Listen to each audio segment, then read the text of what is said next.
Hey guys, tonight we begin with the remarkable lives and chaotic bedchambers of some medieval queens. Women who redefined scandal long before tabloids. So, before you get comfortable, take a moment to like the video and subscribe, but only if you genuinely enjoy what I do here. And let me know in the comments where you're tuning in from and what time it is for you. It's always fascinating to see who's joining us from around the world. Now, dim the lights, maybe turn on a fan for that soft background hum, and let's ease into tonight's journey together. Joanna I of Naples was crowned in 1343, and almost immediately decided that royal protocol was more of a suggestion than a rule. Where others saw tradition, she saw opportunity, and where others saw one husband, she saw several. She married 4 times, which in medieval noble circles wasn't that unusual, except Joanna made a bit of a habit of outliving her husbands, sometimes suspiciously quickly. Her first, Andrew of Hungary, didn't make it out of year 1. He was found hanging from a window in what was officially labelled an unfortunate accident. Unofficially, people had questions. Joanna had none. Now, there's a particular legend that gives Joanna her infamous reputation. It's said she had a trapdoor built beneath her bed, a rather creative solution for ending a date when words just wouldn't do. After a night of royal intimacy, the floor would allegedly open beneath her partner, sending him tumbling into the castle moat. Efficient, dramatic, and quite possibly made up by a very bitter ex. Still, the story stuck. Probably because it fits her vibe. Joanna ruled Naples with elegance and a certain theatrical flair. She wasn't reckless, just selective. Some called her charming, others called her dangerous. A few called her both while backing slowly out of the room. She held her own through wars, papal outrage, political rivals, and more than a few bedroom scandals. And through it all, she wore her crown like she wore her reputation, boldly and without apology. By the time she died, strangled, possibly by one of her many enemies, or allies, it's hard to tell, Joanna had left behind a legacy of drama, power, and enough gossip to keep Italian ballads going for centuries. Joanna of Naples wasn't just a queen. She was a headline, long before headlines existed. Eleanor of Aquitaine didn't just live in the 12th century. She ran it. Queen of France, then Queen of England, and at one point mother of 2 future kings, Eleanor didn't so much play the Game of Thrones as flip the board, drink the wine, and write a sonnet about it. She married Louis VII of France at 15. He was deeply pious, painfully awkward, and gave off strong, married his cousin because he had no other hobbies energy. Eleanor, on the other hand, was witty, wealthy, and had the attention span of a falcon in heat. The marriage worked about as well as you'd expect. Louis dragged her on the Second Crusade to the Holy Land, a romantic getaway if you enjoy marching through deserts in full armour and watching your husband cry at relics. Eleanor brought fine clothes, musicians, and possibly a soft spot for her handsome uncle, the Prince of Antioch. Rumours swirled. Louis frowned a lot.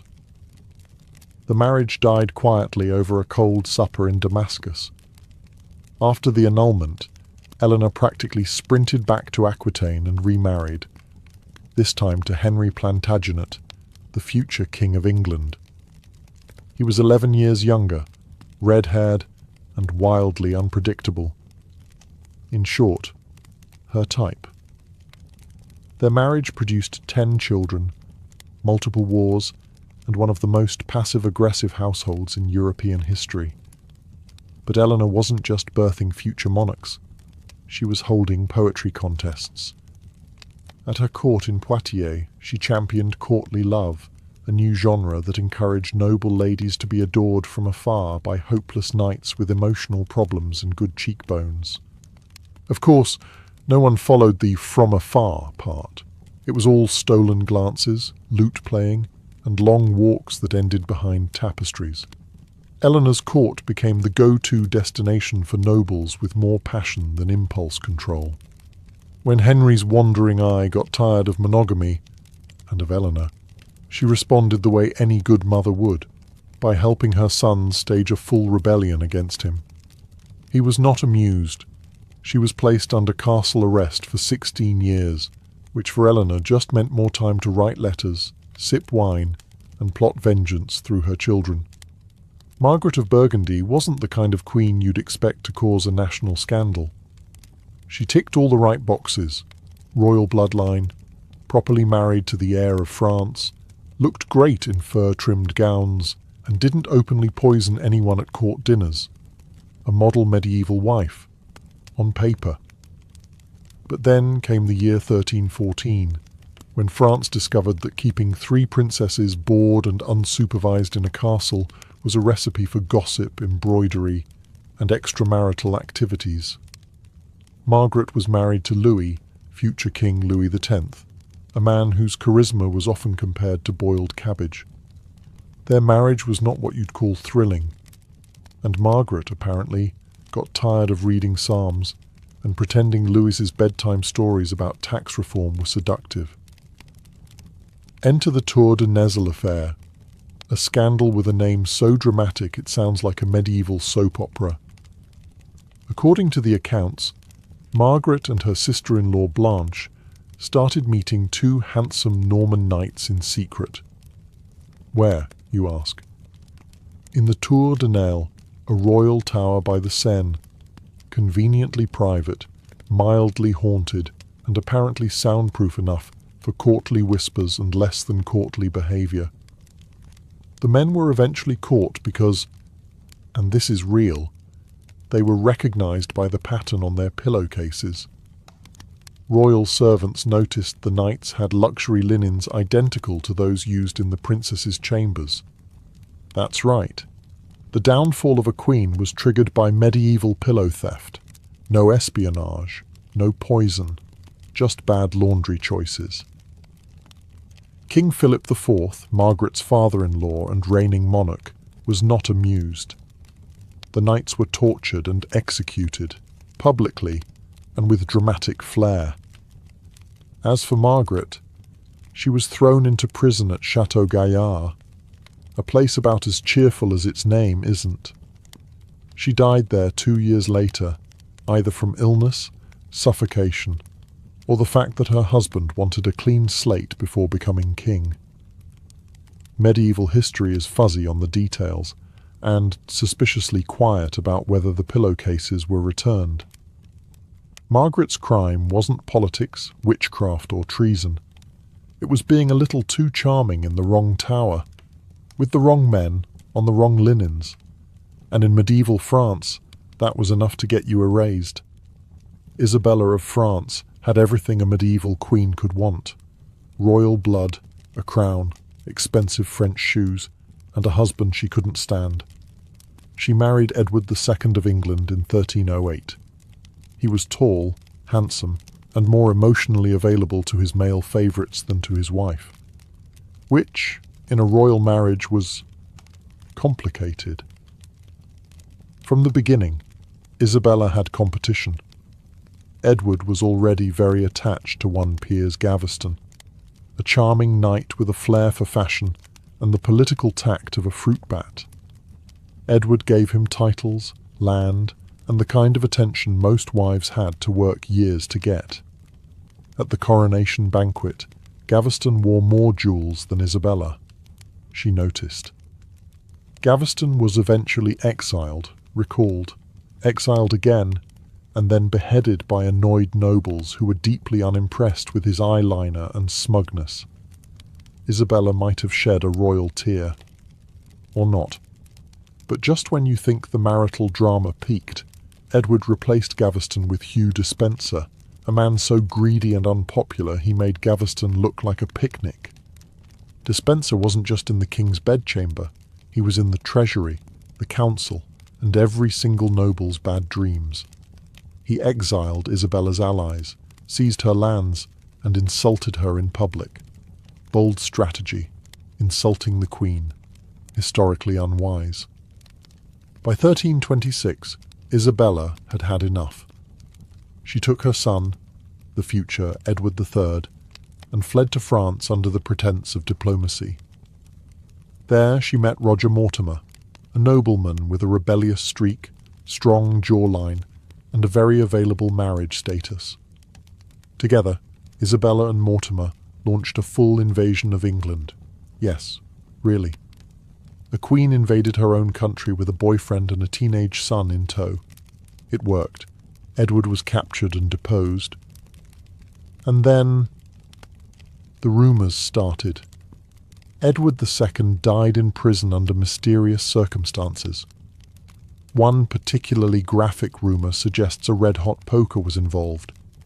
Most historians now consider that an exaggeration, but still, Isabella's hands were not exactly clean. She ruled England as regent for several years, sharing power and probably blankets with Mortimer, until her son got tired of watching and overthrew them both. Isabella was sent to a comfortable retirement, because even a rebellious queen needs a break eventually. She entered as a wife, she left as a legend. Agnes of Navarre was born into poetry, politics, and passive-aggressive dynasties. As the daughter of a king and sister to a troubadour queen, she was raised in a world where words were sharp, alliances sharper, and a well-placed romantic affair could fix almost anything, or ruin everything. She became Queen of Aragon through marriage to King James II's grandson, which sounds nice until you realise her new husband, James IV, was already halfway to lunacy. And not the fun, artistic kind, more like the wakes up screaming and accuses the curtains of treason kind. Agnes responded to this situation the way any self-respecting medieval noblewoman with no options would, by turning her affections elsewhere, quietly, repeatedly, and with an apparent eye for variety. Her list of alleged lovers included knights, courtiers, musicians, and possibly a monk who was terrible at vows. She was charming, cultured, and fluent in the language of flirtation, which, in the court of Aragon, was more useful than knowing Latin. Probably more dangerous too. Of course, secrets don't stay secret long in castles with stone walls and bored servants. Rumours began to swirl, and before long, her love life was more popular reading than the Psalms. Now, to be clear, Agnes never officially got caught. No public trial, no confession under duress. But people did start dying around her. Quietly, conveniently. A rival here, a gossipy maid there, and one unfortunate courtier who apparently tripped into a very full moat. Was she behind it? We'll never know. But the kitchen staff reportedly started locking the spice cabinets when she passed by, just in case. Eventually her husband died, shockingly not by her hand, and Agnes retired to a convent. Not out of guilt, mind you, just tradition. Convents were where noblewomen went to read, pray, and quietly outlive their scandals. She never remarried, possibly because no one was brave enough to ask, or because she finally found peace among nuns who didn't ask nosy questions. Agnes of Navarre left behind no heirs, but she did leave a legacy, a whisper in court, a rumour in the corridors, and a warning in every love poem that ended too suddenly.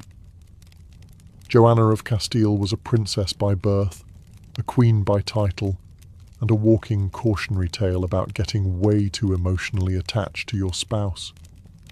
She married Philip the Handsome of Burgundy, and no, that wasn't just a nickname. He was actually considered the medieval equivalent of a heartthrob, with flowing blonde hair, impressive calves, and the kind of smirk that suggested he never once did the dishes. Joanna, for all her royal training, fell hard. Theirs was a passionate marriage, until it wasn't. Philip was charming, ambitious, and allergic to monogamy. he cheated constantly. Subtly at first, then with the kind of reckless abandon usually reserved for poorly written romance novels. Joanna, not one to take betrayal lightly, responded with fits of rage, interrogations and, according to some sources, a few attempts at hair-pulling diplomacy. But things took a strange turn when Philip suddenly dropped dead in 1506, allegedly from drinking cold water after a game of ball. Yes, that was an actual explanation. Even for the 16th century, it was suspiciously vague. Joanna was devastated. Not the usual black veil and move on kind of devastated, the dig up the body and carry it around kind, which she did, for months. She ordered the coffin opened repeatedly to make sure no one had stolen his body. She kissed his dead lips. She even refused to let any women near the corpse, in case they got ideas. Apparently, even in death, Philip was considered a flight risk. Joanna travelled across Castile with the coffin, stopping at monasteries, insisting on sleeping next to it. And according to some rumours, possibly even with it. The chroniclers got vague right around that part. Whether out of respect or sheer discomfort is unclear. People started whispering. Courtiers panicked. Her father, Ferdinand, eventually declared her insane and locked her in a convent for the next 46 years, a record even among emotionally intense queens. Now, was Joanna truly mad? Or just a grief-stricken woman clinging too tightly to the one man who truly let her down? Historians debate it. But either way, she remains one of the few medieval queens known more for her post-mortem romance than for anything she did with the living. First things first. No, Catherine the Great did not die while attempting intimacy with a horse. But the fact that we even have to say that should give you an idea of how wild her reputation became, and how hard the 18th century gossip machine worked overtime once she annoyed the right number of people. Catherine was technically outside our medieval range, but she earns her spot here on sheer scandal density alone. Born a minor German princess, she married into Russian royalty, and soon realized that her husband, Peter III, was less a czar and more of a grown child with military toys and a concerning fondness for Prussia. He preferred playing soldiers to running an empire, or frankly, spending time with his wife. So Catherine, as any ambitious woman in an ice-cold marriage might, looked elsewhere. She took lovers, many lovers, officers, nobles, poets, possibly a furniture maker. Some were younger, some were terrifyingly competent. One was 18 when she was 60, which, honestly, is less scandalous and more motivational if you think about it. But Catherine wasn't reckless. She was calculating. She rewarded her lovers with estates and titles, a kind of royal loyalty program. Impress the empress, and you walked away with land and maybe a nice pension. Fail to impress? Well, there's always exile. Now back to that rumour. Sometime after her death, malicious enemies or very bored aristocrats spread the tale that Catherine died while attempting intimate relations with a horse. The rumour was so absurd, so anatomically implausible, that it should have died immediately. It didn't. Why? Because Catherine was a powerful woman who ruled without a man. She made reforms, crushed rebellions, and told the church to mind its own business. So, naturally, the only way people could handle that was to invent a story involving livestock and architecture. In reality, she died of a stroke, in bed, fully clothed, with no livestock present. But the damage was done. The myth lived on, because people love scandal more than truth. And Catherine, who was already scandalous enough in life, became downright legendary in death. She may not have slept with a horse, but she absolutely rode history like she owned it. If you thought medieval queens just sat around doing embroidery and sighing by candlelight, allow us to introduce Fredegund of Neustria, a woman who believed strongly in marital duty, royal dignity, and stabbing her enemies in the neck. Born a servant, Fredegund rose through the ranks with the kind of efficiency that usually requires either extreme charisma or a body count. In her case, it was both. She caught the eye of King Chilperic I of Neustria, a Frankish king who already had a wife. But not for long. His first queen mysteriously died shortly after Fredegund entered the scene. Shocking, truly. The second wife, Galsvintha, was found strangled in her bed not long after marrying Chilperic. Fredegund, by then firmly in the king's favour, denied involvement, repeatedly, with that classic, "I may be holding a pillow, but that doesn't prove anything" tone. Once married to Chilperic herself, Fredegund didn't calm down. She escalated, like a lot. She was known for keeping a knife under her pillow, not symbolically, literally.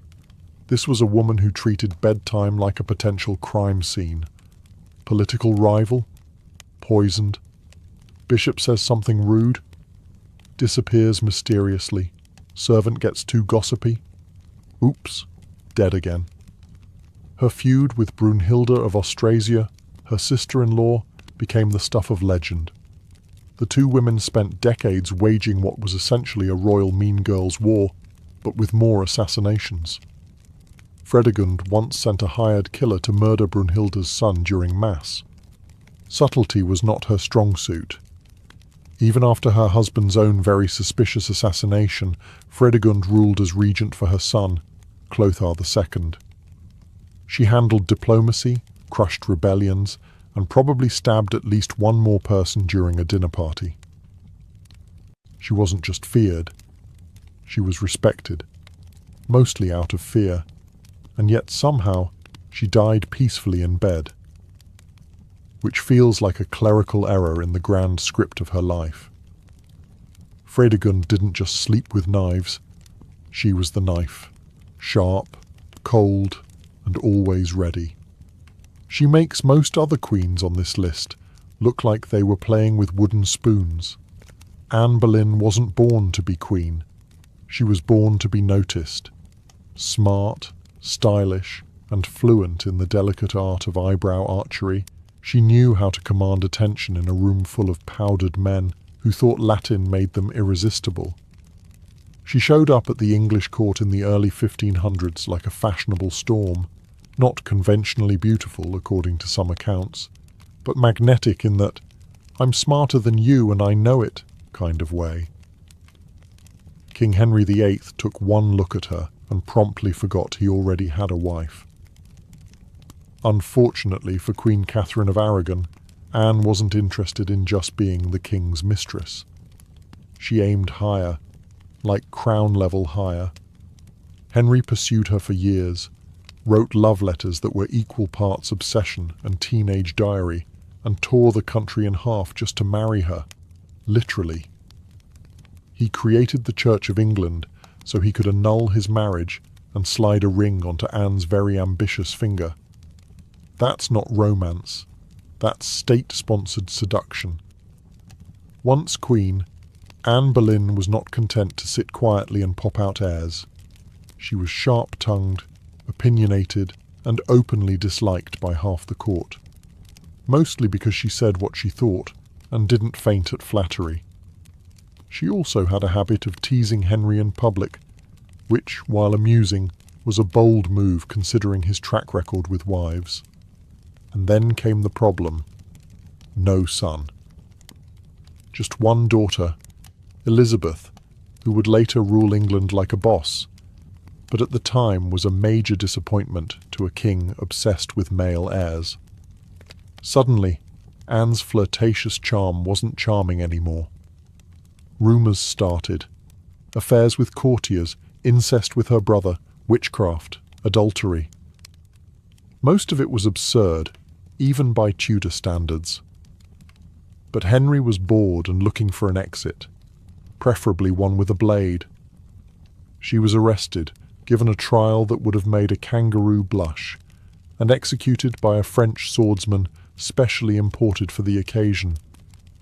Because if you're going to murder your wife, at least be classy about it. Anne Boleyn lost her head, but not her legacy. She remains the queen who played the long game, won the throne, and lost everything. All because she dared to say no before she said yes. Some queens rise through scandal, some through seduction. And then there's Christina of Denmark, who rose through self-preservation and the ability to deliver a verbal slap without smudging her lipstick. She was born into Danish royalty in 1521 and married off young, standard procedure in the 16th century, where teenage girls were basically walking diplomatic treaties in velvet gowns. Her husband, the Duke of Milan, died shortly after, leaving Christina a widow at age 16, which, for a noblewoman, was kind of the dream. Wealth, independence, and nobody trying to explain taxes to you over dinner. Enter Henry VIII, recently single, extremely impatient, and already one wife down. Anne Boleyn was still cooling off, so to speak. Naturally, he sent a portrait painter to capture Christina's likeness and assess her suitability. And Christina, being politically savvy and not at all eager to become wife number 3, or target number 3, looked at the proposal and famously replied, "If I had 2 heads, I would happily put one at the disposal of the King of England." That's not just a rejection. That's a roast that should be carved into marble. Henry was reportedly not amused. He still pursued her for a while, because nothing says romance like ignoring a diplomatic insult and pushing forward with marriage negotiations anyway. Christina, however, remained firmly unenthusiastic, possibly because she enjoyed breathing. Instead of becoming Queen of England and possible execution number 3, Christina chose a much safer route, marrying a duke who didn't behead people over breakfast. She lived comfortably, ruled wisely, and kept her neck attached for the rest of her life, which, historically speaking, is a win. She later acted as a regent, dabbled in military strategy, and continued to collect portraits, because sometimes it's nice to be admired without a proposal from a man with a sword fetish. Christina never made it to the English throne, but her quote became legendary. She's proof that sometimes the most powerful move isn't taking the crown, it's dodging it entirely, preferably while delivering a line so cutting it leaves historians giggling 500 years later. Maria of Portugal started her royal journey like many noblewomen of her time, reluctantly married to a man twice her age, expected to smile politely, and ideally produce an heir without asking too many questions. She married Alfonso XI of Castile, a king with battlefield glory, an ego the size of Toledo, and a mistress he openly preferred. Not just behind closed doors. He flaunted his lover, Leonor de Guzman, like a trophy wife with a better backstory. Maria, understandably, was less than thrilled. She gave him a legitimate heir, the future Peter the Cruel, while Leonor gave him 10 illegitimate ones and got most of the royal affection, perks, and housing benefits. After Alfonso's death, Maria finally got her moment. She returned to Portugal with her teenage son, Peter, and did what any bitter, sidelined queen might do, obsessively cling to her boy like he was both emotional support and revenge strategy. Historians politely call it overprotective. The less polite ones raise their eyebrows and point to the strange intensity of their relationship. Peter grew up, fell in love, and married his longtime mistress, Inés de Castro. Maria did not approve. Some say it was because Inés was of lower nobility.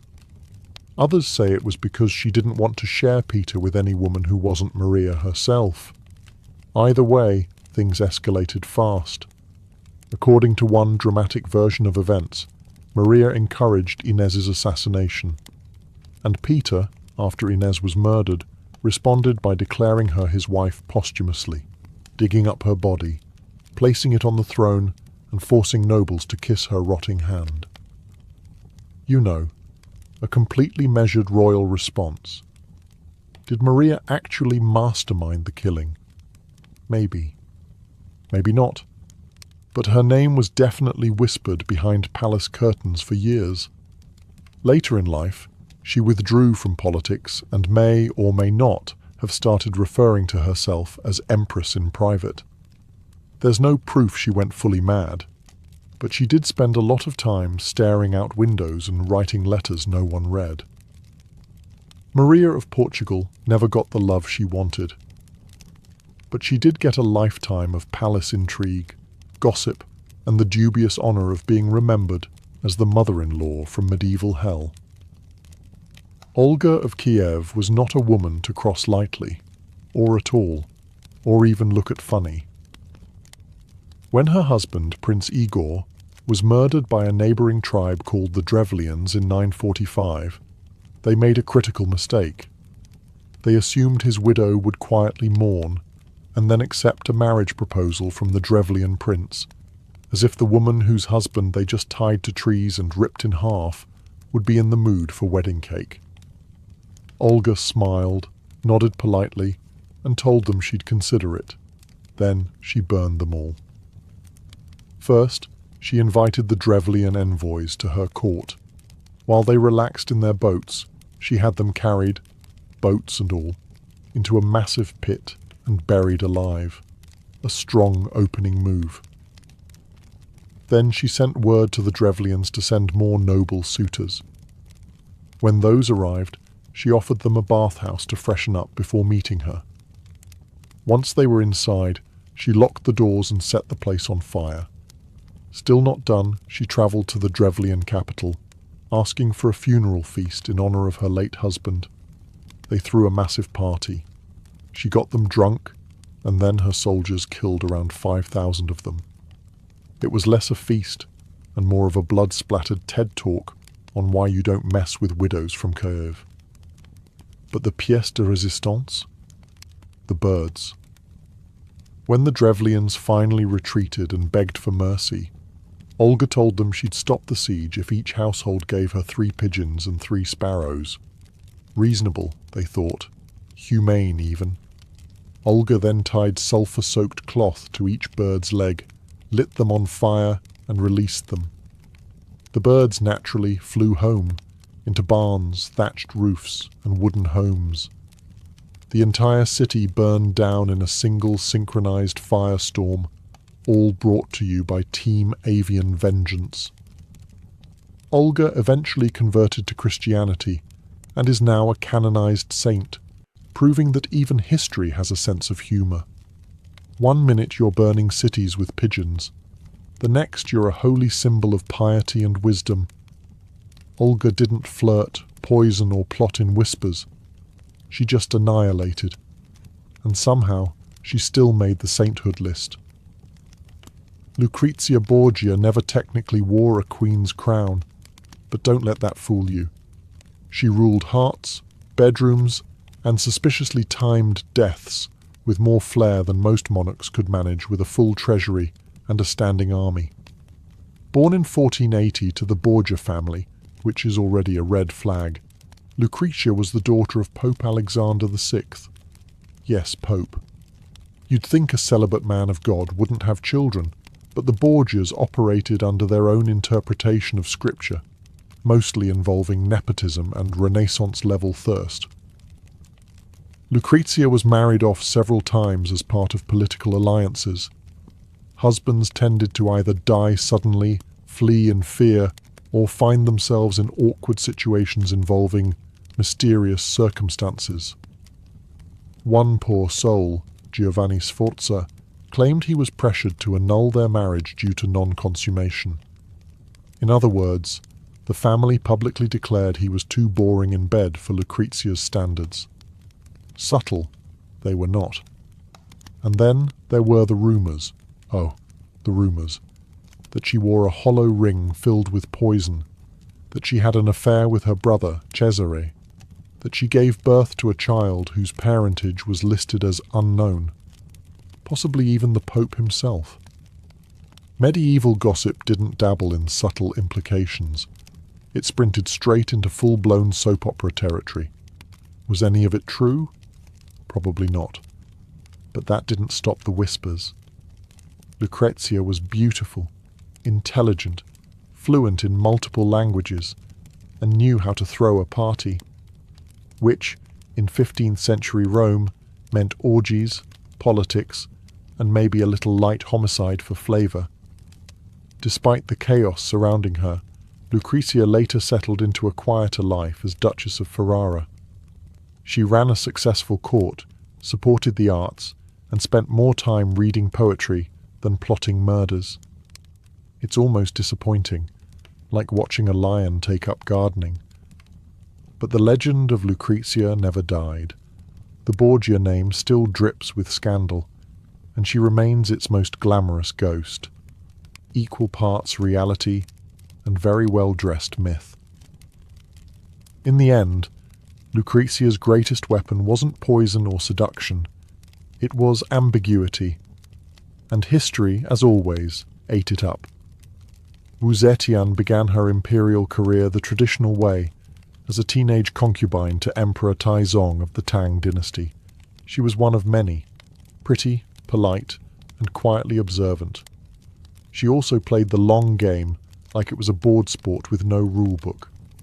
When the emperor died, Wu, like all concubines without children, was sent to a Buddhist convent to live out her days in quiet reflection. Wu reflected, then plotted, then re-emerged. She somehow caught the eye of the next emperor, Taizong's son, Gaozong. Yes, she seduced her former stepson. Yes, that's exactly as awkward as it sounds. She returned to court, this time with upgraded ambitions and significantly fewer illusions about loyalty. Once she became empress, Wu began clearing the imperial court like it was spring cleaning with execution warrants. Rivals, removed, political threats, exiled, framed, or turned into cautionary tales. Even her own children weren't safe. She was rumoured to have smothered her infant daughter just to frame the previous empress. That might sound extreme, but Wu didn't dabble in subtlety. She preferred results. Eventually, when Emperor Gaozong fell ill, Wu ruled through him, around him, and in spite of him. After his death, she made her next bold move, becoming the first and only woman to declare herself Emperor of China in her own right. She didn't rule from behind a veil or through a regent. She sat on the throne, wore the robes, and signed the decrees. The Confucian scholars had a collective breakdown. Wu did not care. Under her reign, the empire thrived. Agriculture improved. Education expanded. The civil service grew. But so did the number of accidental deaths at court and mysteriously silent dissidents. And yes, the rumours followed. Secret lovers, sexual manipulation, murder by golden box, orgies in the palace. You name it, someone accused her of it. A woman in power couldn't possibly be competent, they reasoned. It had to be sex magic. Wu ignored them all. She died in her 80s. Rare for an empress, rarer still for a woman who ruled directly for over 40 years and made it look easy. Queen Tamar of Georgia ruled during what historians call the Georgian Golden Age. But if you believe the court poets, it was also a time of spiritual enlightenment, epic war victories, and extremely poetic pillow talk.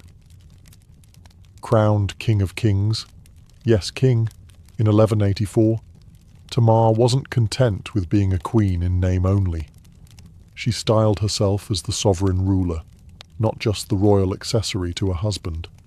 And when her nobles tried to saddle her with a politically safe marriage, she politely chose a drunken Russian prince with questionable hygiene.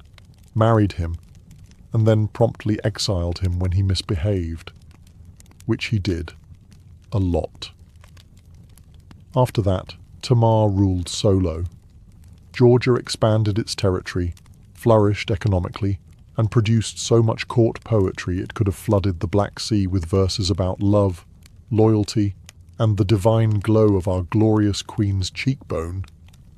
Now here's where things get interesting, and just a little bit spicy. Tamar's court poets, particularly Shota Rustaveli, wrote epic romances so passionately devoted to her that modern scholars have raised an eyebrow or two. His The Knight in the Panther's Skin tells the story of a queen who rules all men, inspires blind devotion, and may or may not resemble Tamar with slightly more metaphor. Of course, none of this proves anything, but rumours do linger that Tamar may have enjoyed more than just literary admiration from the men, and possibly women, at her court.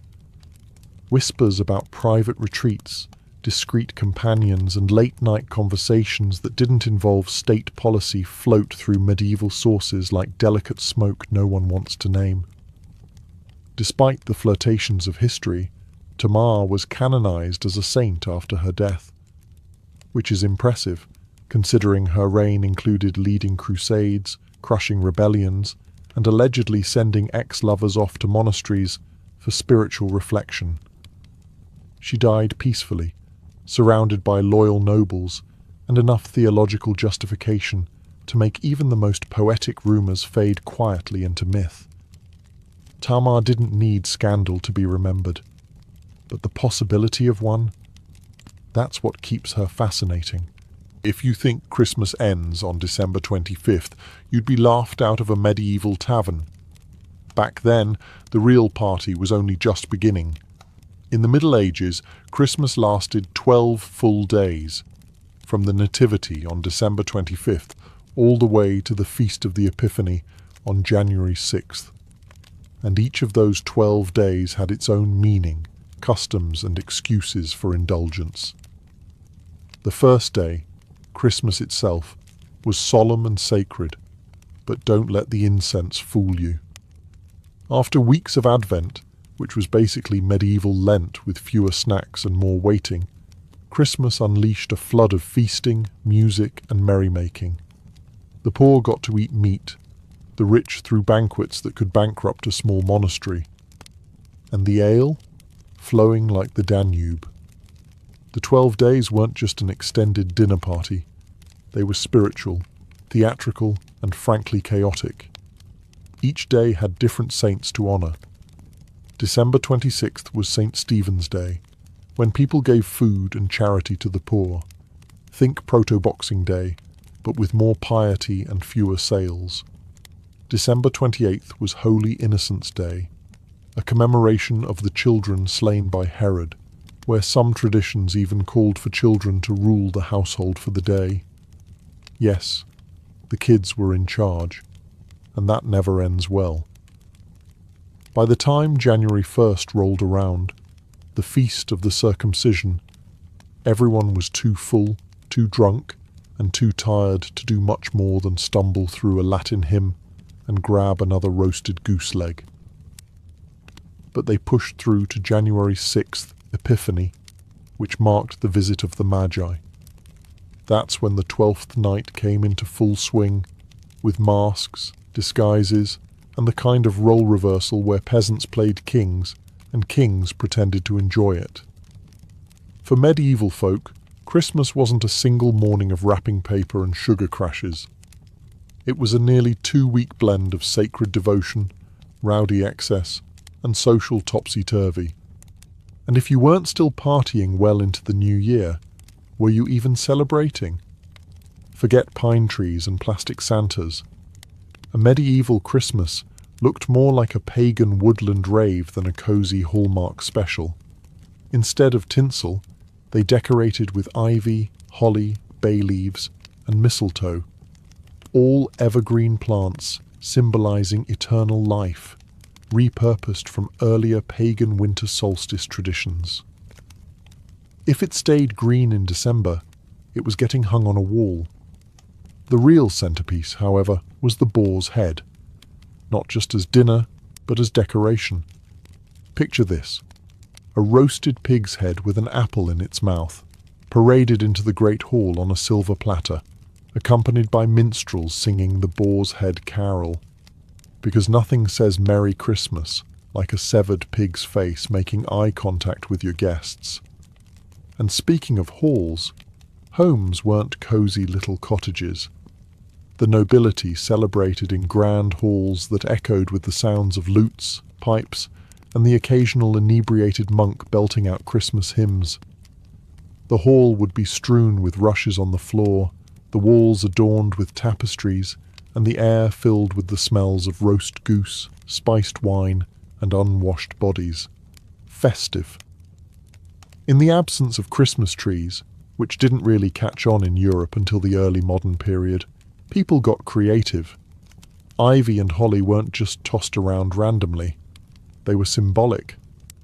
Holly, with its sharp leaves, was thought to represent the crown of thorns worn by Christ.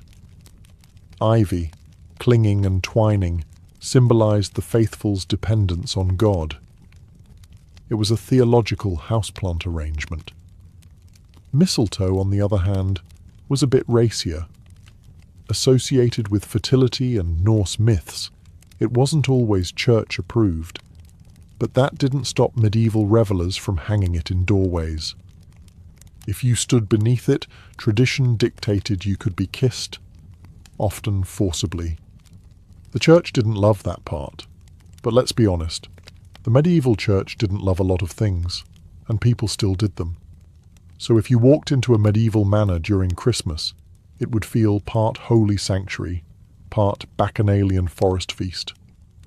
Evergreen boughs hanging from the rafters, candles flickering on long wooden tables, roasted meats sweating on trays, and someone trying to remember which corner had the mistletoe and which one had the chamber pot.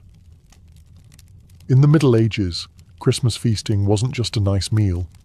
It was an edible declaration of power, piety, and sheer gluttony. For the nobility, it was an opportunity to show off their wealth through a parade of absurdly over-the-top dishes. For the peasants, it was the one time of year they might get actual meat. Either way, everyone ate like tomorrow was doomsday, which, given the plague and famine situation, wasn't entirely irrational. The star of the show was often the boar's head, yes, again. But that was just the beginning. Roasted peacock served in its own iridescent feathers, swan glazed with spices, pies so large they could hide a live bird, and occasionally did. There were stews thick with root vegetables, half-baked bread, sweetmeats, pottages, and soteltes. Elaborate edible sculptures made of marzipan, sugar, or dough, shaped like castles, angels, or dragons. Medieval food wasn't subtle. And let's not forget the drinks. Wassail, a hot, spiced ale or cider, was passed around in communal bowls. The word wassail literally meant be well, or be in good health, but the effect was usually the opposite. Another favourite was hippocras, a spiced wine sweetened with honey and served warm. These drinks weren't just festive, they were functional. After weeks of Advent fasting, your stomach needed a little help handling the tidal wave of goose fat and barley bread. But these feasts weren't casual buffets, they were carefully staged performances. High-status guests were served first and seated closest to the fire. Lower-ranking folk got the scraps, unless you were at a monastery where equality was the rule, but the food was infinitely more boring. Still, even monks broke their vegetarian rules for Christmas. Nothing says baby Jesus is born like a leg of mutton and a jug of wine. Food was central to the medieval Christmas because it was rare to have so much of it. For much of the year, people scraped by on porridge and cabbage. Christmas was the moment the social contract agreed. Yes, let us all get uncomfortably full together. And if you thought one feast was enough, think again. Each of the 12 days had its own meal, its own host, and often its own theme. By the time Epiphany rolled around, most celebrants were spiritually uplifted, emotionally drained, and physically bloated. If you think modern Christmas gets a little chaotic with family drama and overcooked turkey, the Middle Ages said, "Hold my wassail." Enter the Lord of Misrule, a real position, often filled by a fool, a servant, or some mischievous cleric chosen to oversee the Christmas revelries. His job: turn the world upside down and make everything delightfully inappropriate. The Lord of Misrule was the human embodiment of holiday madness. For the duration of the 12 days, he might preside over mock court sessions where people were tried for ridiculous crimes like stealing sausages or having an ugly hat. His court was filled with jesters, musicians, and other agents of mischief. This was licensed anarchy, wrapped in bells and tinsel. During his reign, hierarchies could be reversed. Servants gave orders. Students punished teachers. Choir boys dressed as bishops. It was part carnival, part spiritual exercise in humility. Medieval people believed that flipping the social order, temporarily, helped reinforce it in the long run. You let off steam for 12 days so the rest of the year could be nice and boring. Even monasteries weren't safe. Some churches elected a boy bishop on December 6th, St. Nicholas Day, who led processions and delivered mock sermons. This wasn't just for laughs, it was symbolic. The child's innocent wisdom was seen as closer to divine truth. Also, it was hilarious to watch a 12-year-old try to pronounce incarnation. The Lord of Misrule also encouraged wild dances, drinking games, and bizarre costumes. In noble courts, people wore animal masks, cross-dressed, or dressed as devils, saints, or biblical figures, often all three in one room. Think of it like medieval Halloween with a Christmas playlist. Of course, the church had mixed feelings. Some clergy tried to rein it in, especially when the festivities got too bawdy. But they also understood that medieval life was hard, and letting people cut loose, within limits, helped keep the peace. Plus, even bishops liked a good fruitcake. So while you might stress over holiday decor or awkward family dinners, remember, medieval people had a designated agent of chaos running the show, and his entire mission was to make Christmas as weird, wild, and upside down as humanly possible. If a group of medieval carolers showed up at your door today, you'd probably call security. Back then, caroling was less about angelic harmonies and more about demanding food and booze in exchange for not making a scene. Picture it. Drunken peasants belting out tunes while waving tankards and possibly a goose. The term carol originally meant a circular dance accompanied by singing, and many Christmas carols started as secular folk songs, with lyrics that were occasionally a bit bawdy. Over time, these were adopted, rewritten, or sanitized by the church to reflect more pious themes. But even the most devout carolers knew that singing was only half the tradition. The other half was collecting your reward. Wassailing was the main vehicle for this festive extortion. Groups would go from house to house, singing songs and offering a toast of wassail, hot mulled cider or ale, and in return they expected food, drink, or money. If you didn't cough it up, the carolers might keep singing, louder. Or worse, improvise verses about your stinginess. Yes, they were the medieval version of Yelp reviewers, but with bells. This wasn't just tolerated, it was expected. Nobles often had food and drink ready for passing carolers, and peasants saw it as a rare chance to visit their betters and maybe sneak a few meat pies. There was even an air of ritual to it. People believed that welcoming carolers and sharing food brought luck and blessings for the new year. Slamming the door in their faces? Not advised. Bad harvests were blamed on worse manners. The songs themselves varied. Some were about the nativity, others about saints, and many were just about drinking. One popular favourite was "Bring Us in Good Ale," which has a chorus that, shocker, requests good ale. Another classic, "The Boar's Head Carol," sung as a roasted pig's head was triumphantly carried into the hall like a meaty trophy. So, while modern carolling is a quaint nod to tradition, medieval carolling was part community ritual, part bar crawl, part low-grade shakedown. And it wasn't limited to the 12 days of Christmas. It often stretched well into January, depending on how much beer people still had.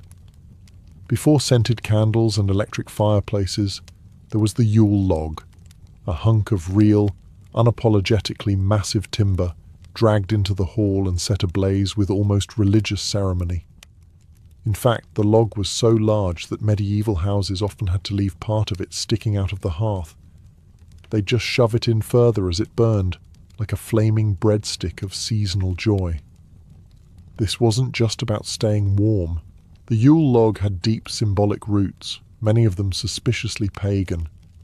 It was believed to ward off evil spirits, bring good luck, and even predict the future based on how the flames flickered. The ashes were often saved and spread on fields for fertility, or kept in the home to protect against lightning strikes. Yes, lightning. Medieval logic was part magic, part superstition, and 100% committed. Lighting the log was a big deal. Often they used embers from the previous year's Yule log, a tradition that symbolized continuity, prosperity, and, let's be honest, fire safety anxiety. To light it with new fire was bad luck, like hitting shuffle on your family's Destiny playlist. You wanted that slow, familiar burn. The log itself was chosen with care. Sometimes a whole tree was selected in advance and chopped down specifically for the occasion.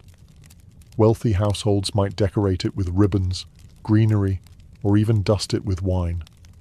It was meant to last all 12 nights of Christmas. And if it went out too early, uh-oh, bad omen. Hope you didn't like your livestock too much. Gathering around the Yule log was a social event. People would drink, sing, tell stories, and roast chestnuts. It turned the hearth into the literal and metaphorical center of Christmas life. Kids were told tales of what might crawl down the chimney if they misbehaved, while adults passed around mugs of wassail and swapped gossip with a side of pork. Though the Yule log tradition has mostly vanished, except in cake form, it once symbolized warmth, community, and the magical suspension of rules that Christmas brought. It was, in short, the medieval version of Netflix and a crackling fireplace, but with fewer marshmallows and more goats. When it comes to Christmas presents, medieval folks would be confused by wrapping paper, boughs, and Amazon wish lists. Gift-giving did exist, but it wasn't the central event it is today, and it certainly wasn't on Christmas Day. That honour usually went to New Year's Day or Epiphany, January 6th, depending on local custom and which saint you were trying to impress, and forget the one big present idea. Gifts tended to be symbolic rather than extravagant. A noble might gift a falcon or a book. A servant might receive gloves, food, or, if they were lucky, a coin. Children might get nuts, apples, or if someone was feeling generous, a toy carved from wood. Gold-plated Xbox? Not quite. But hey, nothing says I love you like a handful of walnuts. Games, however, were another story. The medieval 12 days of Christmas were practically invented for rowdy entertainment, ranging from dice and card games to full-blown outdoor sports that usually ended with someone in a ditch. Hoodman Blind, a version of Blind Man's Bluff, hot cockles, which involved blindfolds and slapping, don't ask, and wrestling matches were common. If it involved competition, mild violence, or theatrical flair, it made the holiday cut. Board games also had their place. Chess was popular among the nobility, as was alquerque, a precursor to checkers. But even these were often played with a heavy mug of ale nearby, which is probably why medieval chessboards were found under tables more often than on them.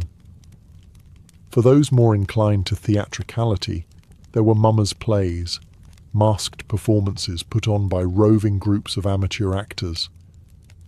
These were chaotic, semi-improvised dramas often involving themes of death and resurrection, dragons, saints, and the occasional dancing devil. Think medieval soap opera with a script written by your drunk uncle. And let's not forget charades, riddles, and riddling contests, a favourite pastime in noble courts. Losers might have to chug ale, recite an embarrassing poem, or wear something ridiculous, like a pig snout tied to their nose with string, which, to be fair, still sounds better than most office secret Santas.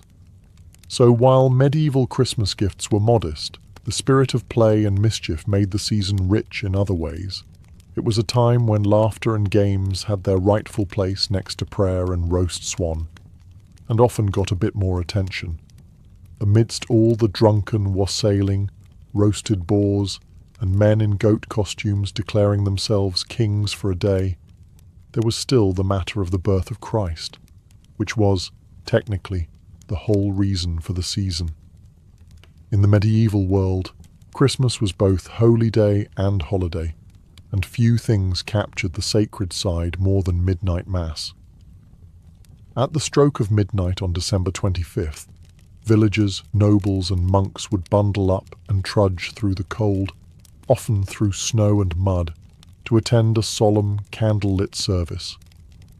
The church bells would ring, echoing over thatched rooftops and frosted fields. Inside, the church was transformed, filled with incense, flickering candles, and evergreen branches woven into garlands. If you were lucky, a choir might chant in Latin. If you were really lucky, the choir boys wouldn't be hungover from sneaking ale the night before. Midnight Mass was one of 3 masses celebrated that day. Yes, 3. The first at midnight symbolized Christ's eternal birth from the Father. The second, at dawn, represented his birth from the Virgin Mary. The third, in broad daylight, celebrated his birth into the hearts of believers. In short, triple the symbolism, triple the sitting on cold stone benches. These services were not quick affairs. Gregorian chants, processions, readings in Latin, and for the illiterate masses, that meant a lot of standing, nodding solemnly, and trying to figure out which saint they were supposed to be focusing on. Still, it was a major communal event. Even peasants who rarely saw the inside of a church might show up for Christmas Mass, if only to feel connected to something divine between ale-fueled revelries. Churches often staged nativity plays, complete with Mary, Joseph, angels, shepherds, and sometimes a real baby, or a loaf of bread wrapped in cloth, depending on availability and baby willingness. These plays were meant to be reverent, but often ended up with comic relief, a tradition that continues to this day every time someone forgets their line or a sheep escapes. In a world where life was unpredictable, brutal, and short, Christmas Mass offered something transcendent, a moment of peace, awe, and light in the darkest part of the year. It was the anchor that held the chaos together.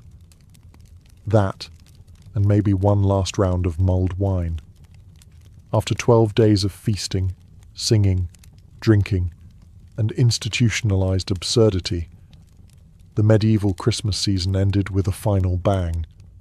The Feast of the Epiphany, celebrated on January 6th.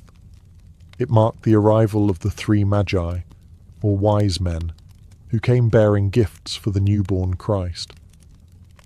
For medieval folks, it also marked the moment when you had to stop pretending that eating swan in your underwear while watching mummers perform was normal behaviour. Epiphany was a major feast day, nearly as significant as Christmas itself. The churches pulled out all the stops: incense, processions, chanting, symbolic offerings, and in some regions, blessing the water and homes with holy chalk to protect against evil. It was the last sacred hurrah before the long, cold slog of ordinary life resumed. But don't worry, the chaos hadn't fully burned itself out yet. In many places, Epiphany featured the Twelfth Night celebrations, which were the most raucous of all. There was music, masking, gift-giving, and sometimes full-on theatrical madness. A king and queen of the bean were crowned, chosen by who found a dried bean or pea hidden inside a cake. The lucky finder got to rule the feast, boss people around, and wear a paper crown. It was part satire, part social catharsis, and part excuse to yell, "All hail the pea queen." The food on Epiphany was as grand as ever. Roast meats, pies, and especially the 12th cake, ancestor to today's king cake, usually filled with dried fruit, sugar, and a few questionable surprises. At this point, everyone was bloated, possibly hungover, and vaguely aware that Lent would eventually ruin everything. For children, Epiphany was sometimes the day for receiving gifts, a reflection of the Magi bringing gold, frankincense, and myrrh. For adults, it was the last socially acceptable day to flirt with a jester or wear a devil mask to church. And when the feast was over, the decorations came down, the Yule log was extinguished, its ashes often kept for good luck, and people returned to their usual lives of toil, prayer, and trying not to die of dysentery. The medieval Christmas season was over. 12 days of inverted order, holy reverence, drunken misrule, and communal joy, gone until next year. But what a ride it was. Before Christmas, before Yule logs and gingerbread men, there was Saturnalia, the Roman festival so rowdy and upside down that it makes modern holiday office parties look like silent prayer. Held in honor of Saturn, the god of agriculture, time, and generations, Saturnalia was a festival of reversal, chaos, and celebration, and it all began on December 17th. In theory, Saturnalia started as a simple religious observance. The Temple of Saturn on the Capitoline Hill was the central stage. Priests offered sacrifices, unveiled the statue of Saturn, which was usually bound in wool, and let the god run free. But by the time the Republic gave way to empire, the ritual had exploded into a citywide week of licensed misbehavior. Shops and schools closed, public business ground to a halt, courts refused to hear cases. Even the Senate found more excuses than usual not to show up. No wars were declared, no battles fought. For once the Roman machine paused, and everyone took a deep breath before diving headfirst into drunken feasting, dice games, and cross-dressing. And here's the fun part. The Romans loved role reversals. Masters served slaves, senators wore silly hats. Everyone swapped their togas for colourful leisure wear called synthesis, basically ancient party robes. Even the usually rigid Roman class system got a temporary makeover. Freedmen mocked their patrons. Women played men in street skits. Slaves sat at banquets while their owners waited on them, all while pretending the world had always been this way. This wasn't just tolerated, it was ritualized chaos, sanctioned by the gods themselves. Homes and public buildings were decorated with garlands, wreaths, and candles. There were no solemn hymns, only laughter, music, and the clatter of dice rolling on marble. People gave gifts, wax figurines, gag presents, and small tokens called sigillaria, the Roman equivalent of Secret Santa gone rogue. Saturnalia wasn't merely indulgent. It was Rome's way of pressing pause on the imperial rat race and letting people breathe, eat, gamble, mock the rich, and pretend, just for a few days, that time belonged to Saturn, not Caesar. If you were a Roman slave, there was one time of year when you could finally kick your feet up, sip some wine, and bark orders at your master without fear of being flogged. That time was Saturnalia. During this wild week of role reversal, the social order was flipped on its head, and no tradition captured that better than the moment masters served their slaves. It wasn't just symbolic. This was a full-blown, ritualized inversion of power. Slaves could dress like free citizens, speak freely, crack jokes at their owner's expense, and even dine at the same table, or, in many households, at the head of it. Meanwhile, their masters were expected to serve them food and wine, play the fool, and generally pretend they didn't run the empire the other 358 days of the year. Some households took it further, holding mock elections to name a king of Saturnalia, often chosen from among the slaves. This temporary monarch had the power to command ridiculous tasks. Sing a song about a goat. Drink 3 cups of wine while standing on one leg. Think of it as a cross between a jester and a dictator, except with more garlands and fewer consequences. Was it all in good fun? Yes. But it was also deeply political and cathartic. In a society built on inequality, Saturnalia offered a rare moment for the powerless to push back, even if only in jest. For slaves, this wasn't just entertainment. It was relief, a temporary break in the grinding monotony of servitude. For masters, it was a reminder that their power was not divine. It was tolerated, fragile, and maybe a little ridiculous when viewed from the bottom up. Of course, the illusion didn't last. After the festival ended, the roles snapped back like a cruel rubber band. But for those few days, laughter replaced commands. Satire replaced fear, and Rome, for all its grandeur, remembered what it was like to let go of control and to laugh at itself. It was, in a way, Rome's pressure valve, a moment of ritualized rebellion that made the strict order of daily life slightly more bearable. If there was ever a time in Rome to break the rules, loudly and with wine-stained tunics, it was Saturnalia. Gambling, normally frowned upon in polite society, became not only acceptable, but expected.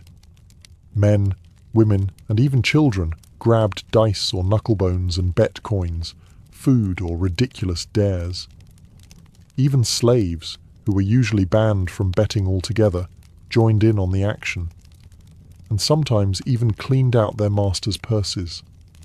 Taverns overflowed, private homes became mini-casinos, and the clatter of dice on marble floors was practically the background music of the season. Roman dice games weren't just about luck, they were about rebellion. Playing them openly during Saturnalia was like publicly declaring, "For this one week I answer to no one, not even Jupiter." And of course, no Roman festival would be complete without enough alcohol to float a galley. Wine flowed freely, often mixed with honey, spices, or herbs, which made it taste more like medicine, but also like something that needed to be consumed in bulk. There were no toasts to moderation.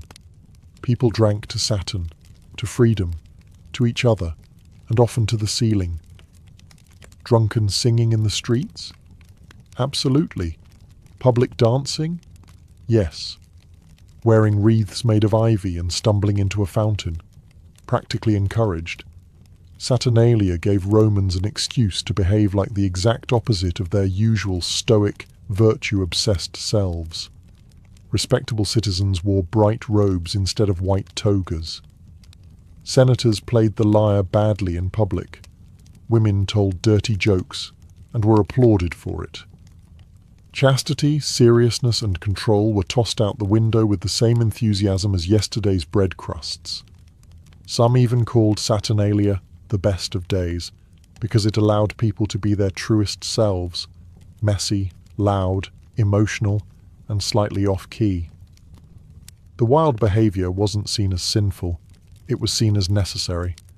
Just as the earth needed to be tilled and let rest, so too did the Roman spirit.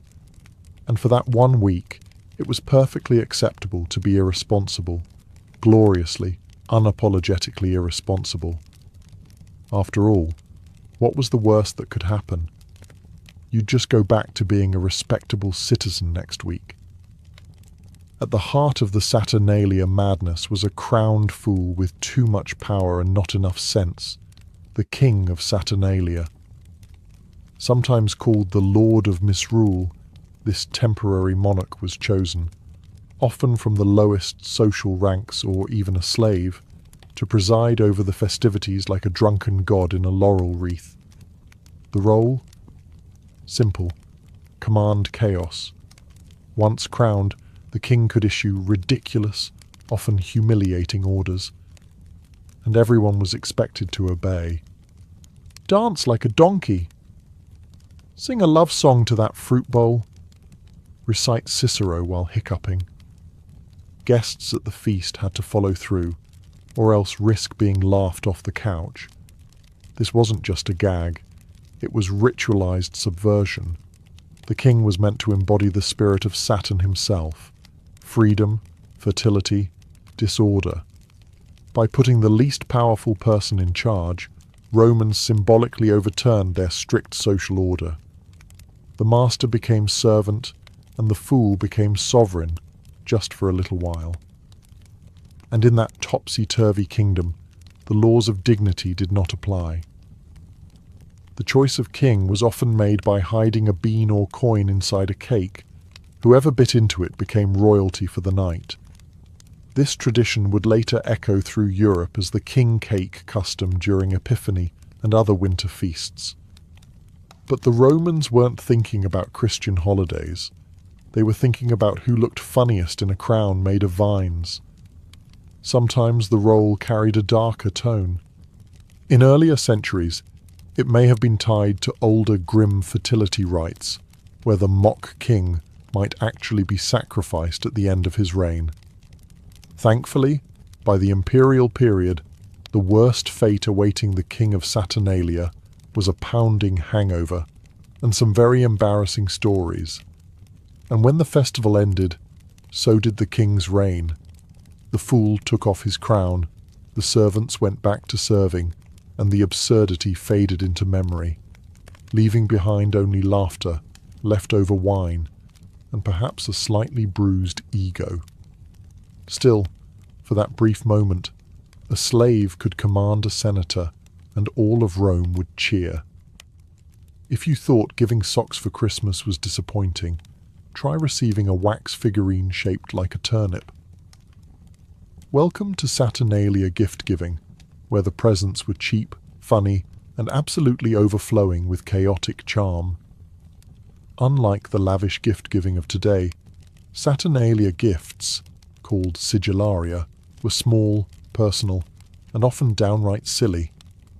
These were little wax or clay figurines, joke items, trinkets, or even edible goodies like nuts, dates, and pastries. Some gifts were meant to flatter, others were designed to mock, and a few were clearly last-minute grabs from the nearest market stall. It wasn't about extravagance, it was about symbolism and sentiment. The gift said, "I acknowledge you, I celebrate with you, and here's a tiny wooden phallus for luck." Yes, phallic charms were popular Saturnalia gifts, believed to bring fertility, protection, and laughter. Probably not safe for your office's secret Santa. Romans loved gifting candles too, symbolizing light returning after the darkest days of the year. Think of them as the ancient version of seasonal affective disorder lamps. And handwritten verses or witty jokes were also common, making this the one time of year when being a sarcastic poet actually paid off. Children, of course, loved Saturnalia. It was one of the rare times they were not only indulged with sweets and toys, but also allowed to participate fully in adult festivities, gambling, joking, even bossing their elders around for fun. For a Roman kid, this was basically winning the cultural lottery. But just because the gifts were modest didn't mean they weren't meaningful. A thoughtful sigillarium could reflect your relationship, your sense of humour, or how much wine you'd already had when you picked it out. Some aristocrats even used it as an excuse to hand out favours or cash to clients, a gesture of generosity disguised as tradition.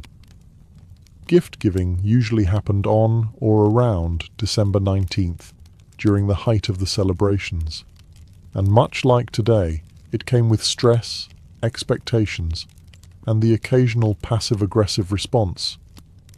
Oh, another walnut figurine. How original. So next time you're stressing over holiday shopping, remember, the Romans kept it simple. 1 week of jokes, trinkets, and phallic candles, and nobody asked for a gift receipt. If Saturnalia had a dress code, it was do the opposite of what you normally would. In a culture obsessed with dignity, tradition, and clean togas, this was the week when everyone threw on party robes, messed up their hair, and wrapped themselves in ivy. Literally. Forget crisp white togas. During Saturnalia, Romans wore the synthesis, a colourful, informal robe usually reserved for dining at home. It was like showing up to a black tie gala in a bathrobe, and everyone clapped. Paired with a pileus, a floppy cone-shaped cap symbolising freedom. This outfit was the ancient equivalent of holiday pyjamas and a Santa hat. The decor matched the mood. Homes, temples, and even shop fronts were covered in garlands, greenery, candles, and hanging wreaths. Evergreen branches symbolised life in the darkest days of winter. Ivy and holly, yes, the same stuff we use now, made appearances. Saturnalia wasn't just wild, it was surprisingly aesthetic. But while everything looked festive, there was an undercurrent of mischief. Romans took this opportunity to gently, or not so gently, mock the gods, the Senate, and each other. Sacred symbols were parodied. Processions featured men dressed as Jupiter or Bacchus, behaving like drunken fools. One Saturnalia even saw a mock triumph parade featuring a donkey wearing a laurel crown. Why? Because Saturn said so. Even religion got flipped on its head. Saturn's statue, usually bound in woolen cords to symbolize restraint, was symbolically freed during the festival. He was released from his bindings, just as the people were released from theirs, from work, from roles, from the usual grind of Roman life. And let's not forget the songs and chants, which filled the streets with equal parts joy and mild blasphemy. Saturnalia tunes ranged from silly drinking chants to bawdy parodies of traditional hymns. Think caroling, but with more wine and less theology. It was, in essence, a holy festival of unholiness. For 1 week, order was mocked, rules were relaxed, and everyone played pretend, not to tear society down, but to remind themselves that life didn't always have to be serious. Even in the heart of the Roman Empire, joy had a place. It's easy to look at Saturnalia and see nothing but drunken dice games and toga-based karaoke. But beneath the chaos, there were ancient, sacred roots, and they were surprisingly serious. Saturnalia wasn't invented by the Romans just to party. It evolved from deep agricultural and religious traditions tied to Saturn, one of Rome's oldest and most complex gods. Saturn was more than just the god of farming. He represented a mythical golden age, a time when humanity lived in peace, equality, and plenty. There were no kings, no slaves, no wars, just free people farming fertile land under a just and generous deity. In that version of history, Saturn ruled with wisdom, and the world was fair. By the time Rome built the Temple of Saturn in the Forum in 497 BCE, the Golden Age was long gone, but people still longed for it. So once a year they tried to bring it back. Saturnalia was a ritual reenactment of that perfect past. For 1 week, hierarchy was suspended, wealth was shared, and laughter replaced law. It wasn't just about mischief, it was spiritual nostalgia. The festival always began with a sacrifice at Saturn's temple, followed by a public banquet in front of it. Anyone could join, regardless of status. Priests unveiled Saturn's statue, unbinding the woolen ropes that normally restrained it all year. This act of freeing the god symbolized the loosening of cosmic and social order, and served as the divine permission slip to go absolutely feral for the next 7 days. Even the date was significant. Late December marked the winter solstice, the darkest time of the year. Saturnalia welcomed the sun's return with light, fire, greenery, and joy. The candles that Romans gifted each other weren't just practical, they were symbols of hope and rebirth. So while Saturnalia may have looked like an excuse to get drunk in public and shout at statues, it was also a sacred reminder. A glimpse, fleeting and chaotic, of the world as it once was, or might be again. A world without class, without oppression, where freedom reigned and the gods walked among the people. When early Christians started carving out space for their own winter holiday, they faced a problem. Saturnalia was incredibly popular. You can try preaching humility and spiritual rebirth all you want, but if the neighbors are across the street wearing ivy crowns, gambling, and handing out nuts, people might start rethinking their weekend plans. So what did the church do? It borrowed liberally. While Saturnalia was gradually phased out as the empire Christianized, many of its traditions didn't die. They just rebranded. The date of Christmas, set on December 25th, conveniently overlaps with the Roman festival of Sol Invictus, the unconquered sun, which itself followed right on the heels of Saturnalia. Whether by coincidence or strategy, the timing aligned perfectly. And with that timing came some carryovers. Gift-giving, Saturnalia, decorating with greenery and candles, Saturnalia, wearing silly hats and reversing roles in pageants, Saturnalia again. Even the boisterous communal feasting found its way into medieval Christmas celebrations, minus the public nudity most of the time. In fact, some early Christian leaders were furious about the overlap.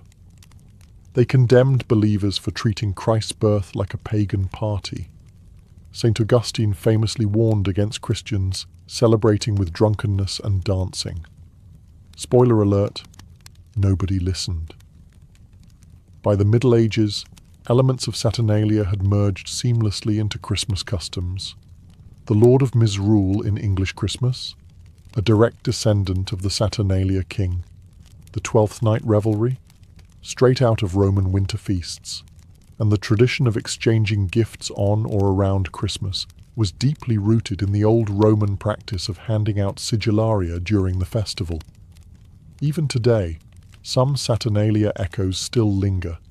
In the chaotic family dinners, the laughter, the feeling of time off, and the idea that for a short while we all deserve joy and a bit of disorder. When the final dice clattered across the marble floor, the last goblet of wine was drained, and the king of Saturnalia stumbled off his makeshift throne. The Roman world faced a sobering truth. Saturnalia was over. As quickly as the chaos had begun, order snapped back into place. Masters reclaimed their authority, slaves returned to their stations, togas replaced the colourful synthesis robes, and Roman seriousness returned like a parent turning the lights on at a teenager's party. It was a jarring transition. The week had allowed everyone, from senators to slaves, to revel in freedom, mock power, and live without consequence. But Rome, for all its decadence, thrived on structure, and Saturnalia was never meant to destroy that structure, only to release the pressure that built beneath it. Like steam from a bathhouse, it had to be let out before the walls cracked. The end of Saturnalia also marked the symbolic return of Saturn to his bindings. The god's statue at the temple was once again tied with woolen cords, representing the re-establishment of discipline, control, and cosmic order. The Golden Age was packed up like a party decoration, not gone, but definitely postponed for another year. For the average Roman, the aftermath came with a hangover, literal or spiritual. Some returned to their routines reluctantly, nursing sore heads and emptier purses after too many wagers. Others seemed relieved, eager to restore social roles that had temporarily dissolved. And for slaves, Saturnalia was bittersweet, a rare taste of dignity and joy, followed by the return to chains. Writers like Seneca noted the excesses, while others, like Macrobius, documented the deeper meanings. They knew Saturnalia was more than indulgence. It was a reflection of Rome's strange genius, the ability to uphold authority while mocking it, to rule an empire while giving it 1 week to act like a drunken toddler. And yet, Saturnalia never truly vanished. Even after the rise of Christianity and the fall of the Western Empire, its spirit lingered, evolving, blending, transforming into the very DNA of our modern winter holidays. Because every civilization, no matter how disciplined, needs a little chaos. And every calendar, no matter how strict, needs a week when the world turns upside down and laughs at itself. In the medieval world, there was no doctor waiting on horseback, no hospital wing ready with warm linens. When a woman went into labour, whether in a peasant's hovel or a noblewoman's chamber, it was the midwife who was called, often in the middle of the night, often with little notice, and almost always with life or death stakes. The midwife wasn't licensed, rarely educated in the formal sense, and almost never paid what she was worth. But in the eyes of her community, she was vital. Without her, birth was not only painful, it was lethal. In some villages, she might be the only person with any experience in childbirth, and even the parish priest wouldn't question her presence when the screams began. She carried no diploma, just a satchel of herbs, oils, linens, and hard-earned experience. Her training came from other women, older midwives, family members, or sheer repetition. She might have started as an assistant, passing cloths and holding hands, learning when to wait and when to act. Her classroom was the birthing mat, her textbook, blood and breath. Her days were full of contradictions.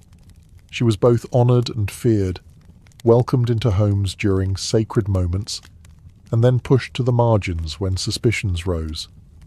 A healthy baby and mother meant celebration, a stillbirth or hemorrhage. That could turn her from healer to suspect. People in the 1200s to 1400s didn't understand germs or uterine rupture, but they did understand blame. And if a woman died, someone had to carry it. Still, the midwife endured. She navigated superstition as deftly as she handled breech births. A charm against the evil eye here, a whispered prayer to St. Margaret there. She might draw a protective circle with chalk, or place a knife under the bed to ward off spirits.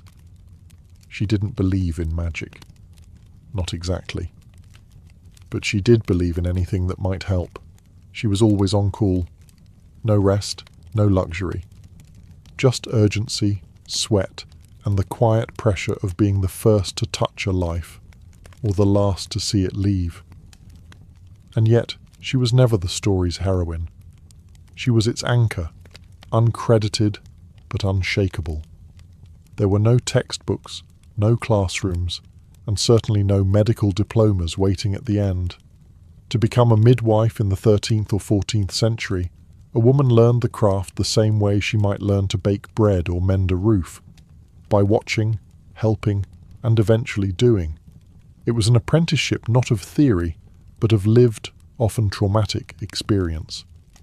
Usually, a young girl would begin her training by shadowing an older midwife, a mother, aunt, or respected elder in the village. She started by preparing the birthing room, stoking the fire, boiling water, laying out clean cloths. Then she watched. Not from the back of the room, but up close, watching a woman groan and sweat and scream as new life tore its way into the world. It wasn't sanitized. It was real, loud, bloody, and terrifying. And for many young girls, that was the moment they either committed or turned back forever. If she stayed, she would soon be helping directly, cleaning the baby, tying off the cord, applying herbs to the mother's torn flesh. Slowly, under the older midwife's guidance, she'd learn to recognize danger, the way a mother's breath changed before she fainted from blood loss, or the ominous silence that meant a baby hadn't taken its first breath. It was an oral tradition. Nothing was written down, especially not in Latin, which most women couldn't read anyway. Midwives passed knowledge like folklore, wrapped in stories, warnings, and superstitions. Don't cut the cord before the afterbirth comes, one might say. Put rosemary under her pillow to keep the devil away. Every piece of advice came from somewhere, and often it worked. Her first solo birth would be a baptism by fire. If the mother lived, if the baby cried, if the bleeding stopped, only then would she start to earn trust. And it wasn't just about technique. A midwife needed nerve, compassion, and the ability to stay calm while others panicked. She didn't have the luxury of uncertainty. By the time she was accepted by the village, she would already have held life in one hand and death in the other. And still, she would show up at the next birth, with chapped hands, aching joints, and eyes that had already seen too much. A medieval midwife didn't have scalpels, forceps, or antiseptic, but that didn't mean she came empty-handed. Her toolkit was humble, improvised, and carried with the quiet confidence of someone who'd used it 100 times before. It was a mix of natural remedies, superstitious protections, and hard-earned instinct. First came the herbs, the midwife's version of a medicine cabinet. She knew which ones could ease pain, which could stop bleeding, and which could coax a reluctant uterus into action. Pennyroyal, mugwort, yarrow, and shepherd's purse were among her favourites. Boiled into teas, ground into poultices, or burned for their aroma, each plant had its place. Some were genuinely effective, others more symbolic, but they were all part of the ritual. She carried swaddling cloths, often soaked in vinegar or wine to disinfect. Not that anyone in the 13th century understood bacteria, but they had noticed that wine seemed to help. She also brought oil, usually olive or almond, to massage the mother's belly or ease tearing. A small, sharp knife or pair of shears was used to cut the cord, and if the child wasn't breathing, the midwife might suck mucus from its nose or swing it gently to stimulate a cry. Then there were the charms and talismans. Not everyone approved, especially the church, but most women preferred to hedge their bets. A small carved image of St. Margaret of Antioch, patroness of childbirth, might be placed near the bed. Some midwives wore protective amulets around their necks. Others etched crosses into the lintel, or slipped iron needles into the straw mattress to keep evil spirits at bay. Midwives also relied on positioning and touch. They learned how to feel the baby's position through the belly, how to turn a breech child by hand, and how to reposition a labouring woman to relieve pressure or restart a stalled birth. There were no fetal monitors, No ultrasounds, just intuition, observation, and deep physical familiarity with the female body. In the face of blood, fear, and screaming pain, the medieval midwife had only what she could carry, and what she had carried in her memory. That was enough. Childbirth in the medieval world was not a gentle affair. It was loud, painful, unpredictable, and far more dangerous than most people today can imagine. The midwife stood at the center of this storm, not as a doctor in control, but as a witness and guide, trying to steer two lives through a needle's eye with nothing more than her hands and her resolve. Medieval births often took place in dimly lit, smoky rooms, sometimes with a fire roaring and windows shuttered to keep out evil spirits. Women gave birth not lying down, but squatting or sitting on a birthing stool, surrounded by female relatives, neighbours, and perhaps a servant or two. Men were usually banished. The space belonged to women, and the midwife ruled it like a quiet queen. The midwife watched for signs, the way the woman breathed, how the belly shifted, the look in her eyes when the pain changed from early contractions to something deeper. She knew how to listen for silence. Silence could mean the baby was stuck, or the mother was bleeding too much. She moved quickly but calmly, issuing orders in a firm tone, her fingers always working. When things went well, the child came cleanly. The mother's tears turned to laughter, and the room filled with relief. But often, the midwife had to act fast. A hemorrhage meant stuffing clean rags, or even her own hand into the womb. A baby not breathing? She'd try rubbing, warming, swinging, even breathing into its mouth, not from science, but from tradition and desperation. Stillbirths and maternal deaths were common. When they happened, the midwife didn't cry. She cleaned the mother's body, wrapped the child, and said a prayer. If the baby was dying and not yet baptized, she'd perform an emergency baptism herself, often using wine or even saliva if no holy water was on hand. That one act, forbidden by the church but widely practiced, might save a soul in the eyes of the grieving. Midwives were not miracle workers, but they fought like warriors. Against pain, against blood loss, against the shadow of death hanging just outside the cottage door. And sometimes they won. And that was enough to keep going. In the Middle Ages, the line between life and death was razor thin, and nowhere was it more visible than in the hands of the midwife. She didn't just deliver babies. She sometimes baptized them too, and that put her in a strange and delicate position. Part healer, part spiritual gatekeeper, part scapegoat. The church taught that unbaptized babies couldn't enter heaven. They were doomed to limbo, not punished, but forever cut off from divine light. In towns where a priest might be several miles away, or unreachable during a long winter night, the midwife was the only one present to act. And so, if a baby emerged blue or not breathing, she would sprinkle wine, water, or even her own spit on the child's head, and murmur the sacred words, "I baptize thee in the name of the Father, and of the Son, and of the Holy Ghost." Technically, this wasn't allowed. Baptism was a priest's job. But practically, everyone looked the other way. It was better to save a soul than follow every rule.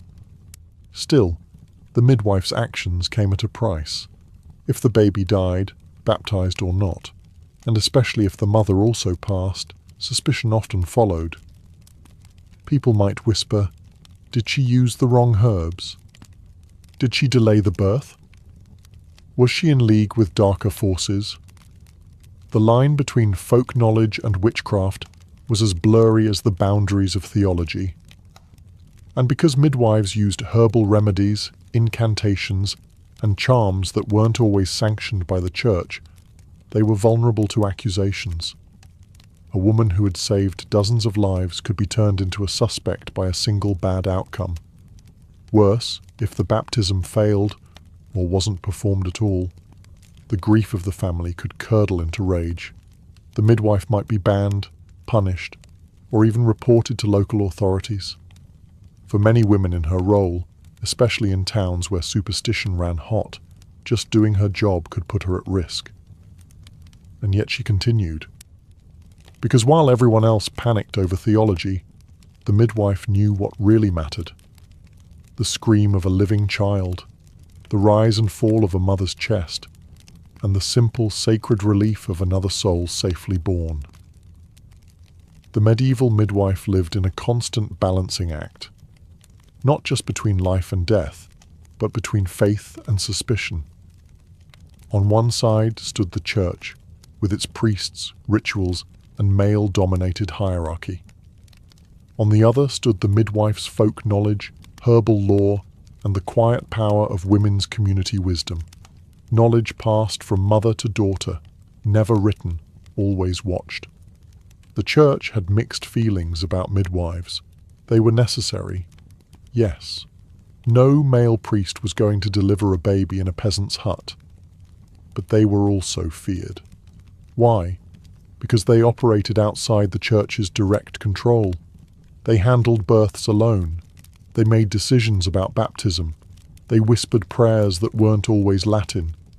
Some clerics tried to bring midwives under official sanction. In some dioceses, they were forced to take oaths, promising never to use magic, never to perform abortion, and never to speak blasphemy in the birthing room. Others were interrogated or denied communion if there were rumors, or simply if a baby died on their watch. Yet most midwives weren't heretics or witches. They were practical women trying to help mothers survive childbirth with the tools they had. Yes, they knew about herbs that could end a pregnancy, or salves that soothed fevers. But they weren't stirring cauldrons in the woods at midnight. They were boiling water in kitchens, tying cords with trembling hands, and facing the screams of labor alone. That didn't stop accusations. In the later 14th century, especially as Europe entered the pre-Reformation period, fear of witches began to rise. And midwives, with their hands-on knowledge of the female body, became easy targets. Some were blamed for miscarriages, deformities, even infertility. If a birth went wrong, people asked, was it the mother's sin, or did the midwife let the devil in?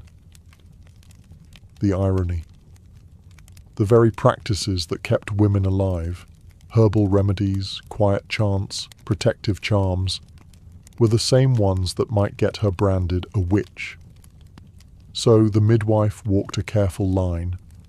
She crossed herself before placing a charm, mentioned saints while mixing herbs, and made sure every act of healing looked like a prayer. She wasn't just delivering babies. She was delivering herself from suspicion, every single time.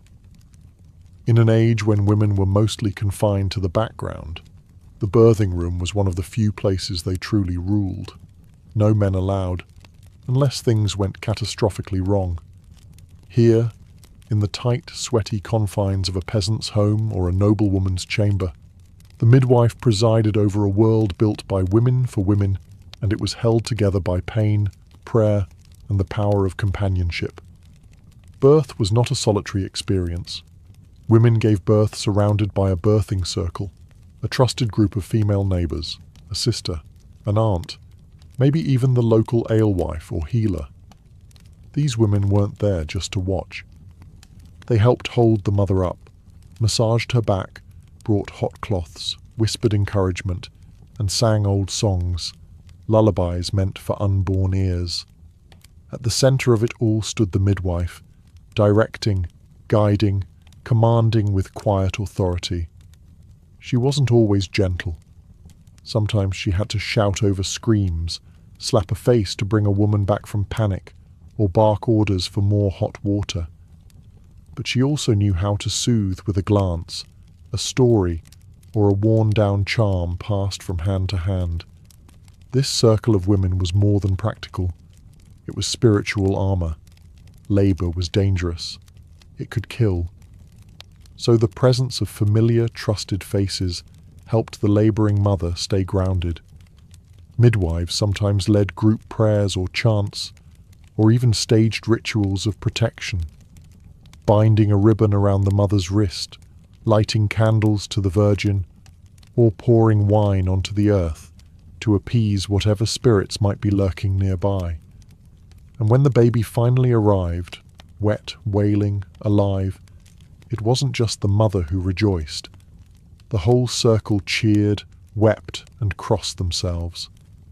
There was laughter, relief, maybe even bread and ale passed around if things had gone well.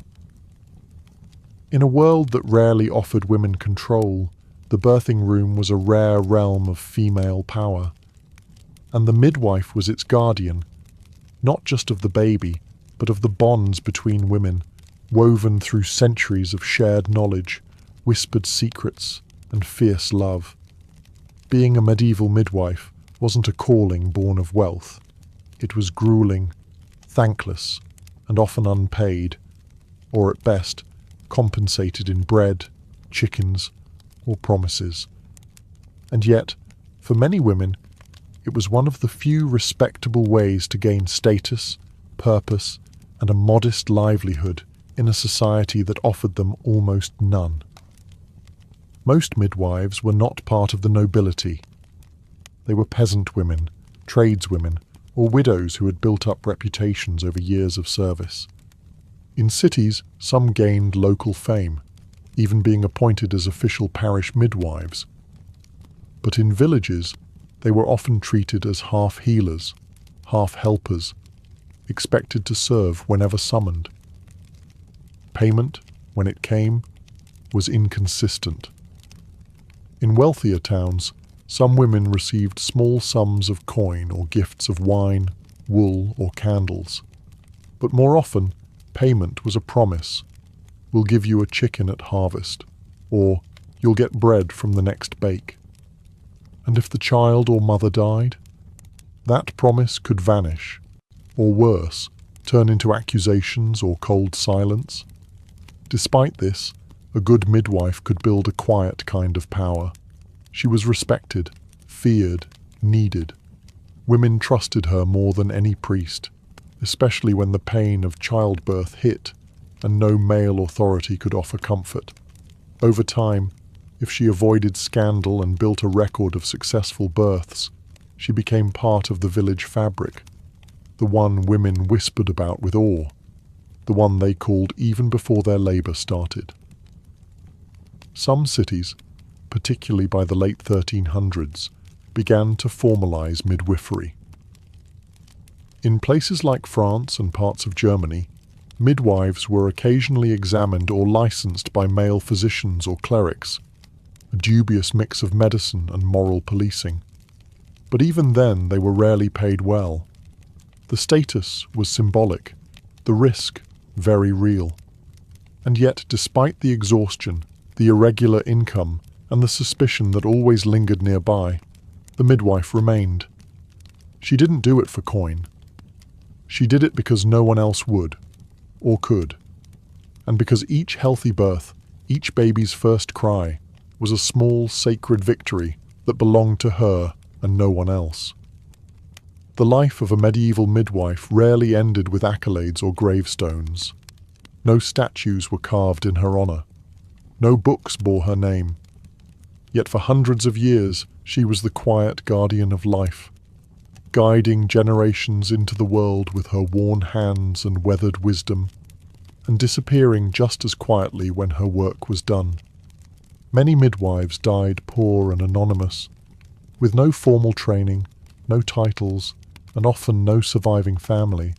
Their stories faded unless preserved in parish records, court documents, or whispers. Some were buried with gratitude, their herbs and tools passed on to apprentices. Others were forgotten or worse, remembered only if they were accused of wrongdoing during their final years. Yet their impact rippled silently through history.